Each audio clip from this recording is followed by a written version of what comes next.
The time has come for Priti Patel to stop the boats. No more ifs, buts or maybes. No more tough talk from the Home Secretary, followed by more record days of illegal immigrants streaming to our shores via the Channel, fueling a despicable people smuggling trade that is now completely out of control. That's why Priti must ignore the hysterical response from the French government today and forge ahead with plans for the border force to use pushback tactics that would allow us to intercept and redirect migrant boats before they reach the UK, obviously when it's safe and practical to do so. The French, now they say today that's against international maritime law. But as long as we ensure the boats end up safely back on French land, that's actually not the case. The government was very naive to trust the French to help us control the wave of migrants making the journey in the first place. In fact, the French refused to intercept the migrants unless they asked to be rescued. To me, this is more proof the French government doesn't want to help a post-Brexit Britain in any way. Do remember too, we're paying them £54 million, and all they seem to want to do is humiliate us. Boris Johnson told his increasingly frustrated MPs yesterday that he would use every possible tactic at our disposal to stop what I think is a vile trade. More tough talk then from the Prime Minister. But after a summer of record arrivals, what we must see now is results. If that puts us on a collision course with the French government, then so be it. The NHS is about to receive a ridiculously high 40% of all public spending with an injection of an extra £36 billion. So let's hope they spend that money sensibly and prudently with 100% focus on public health. Chance would be a fine thing. Just hours after Tory MPs voted to increase national insurance by 2.5%, betraying voters by breaking their manifesto promise not to hike taxes, there's more evidence of reckless spending within our health service. The NHS is hiring 42 new pen pushers on salaries, believe it or not, of up to £270,000 each, including more than £9 million being spent on a host of chief executives of new integrated care boards. It hardly gives me faith that the Health Secretary Sajid Javid was being honest when he said he would be watchful for any waste.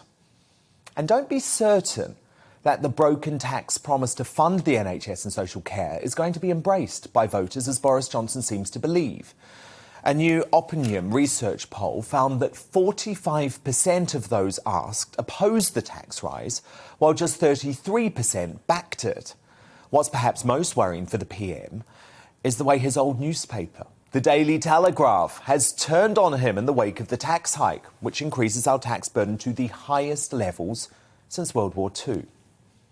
In a scathing column in the newspaper today, Sunday Telegraph editor Alistair Heath said the Tories were now blue Labour. He wrote, "Shame on Boris and shame on the Conservative Party. They have disgraced themselves, lied to their voters, repudiated their principles and treated millions of their supporters with utter contempt. And for what? To momentarily wrong-foot Sir Keir Starmer? To steal Labour's clothes, not for a greater purpose, but because it's easier than actually devising their own Conservative policies to improve Britain? Just when the left thought they had lost, their assumptions shattered by Brexit, their triumph is about to be near total." He went on to say the moment is a seminal one in British politics that could turn out as toxic for the Tories as the ERM crisis, the Iraq dossier or the bank bailouts. Sadly, I think Mr Heath is completely right about the decision by his former star columnist. And if you were watching the end of the show last night, you would have seen my unbridled fury at the revelation that at the Winston Churchill Memorial Trust going woke, and the fact that it has decided to denigrate the memory of the greatest Briton to ever live. The charity's £100,000 a year chief executive, Julie Weston, has renamed it the Churchill Fellowship. She's removed all pictures of Winston Churchill from its website. She's added notes about the former PM's unacceptable views, and she's pledged that the charity will start to focus on addressing inequality and protecting the environment. As I wrote in my column for the Mail Online today, if we continue to woke-wash every white person from history because they were subjects of their time, then Queen Victoria, Charles Dickens and Shakespeare will be finished too. Find me someone rich, powerful, talented or influential from 100 years ago who didn't have a questionable view. That's the way societies evolve. Look, did Churchill have some racist, sexist, homophobic and other unsavoury views that were widespread among men born in 1874? Yes, probably. And I'm not even trying to deny that. But he was the ultimate anti-fascist who played a significant role in preventing the extermination of Jews and every other minority Hitler was intending to literally wipe from the face of the earth. Welcome to the GB News YouTube channel. You can watch us live 24 hours a day, catch up on your favourite shows and join in the conversation in the comments below. Don't forget to subscribe and you'll never miss any of our exclusive content.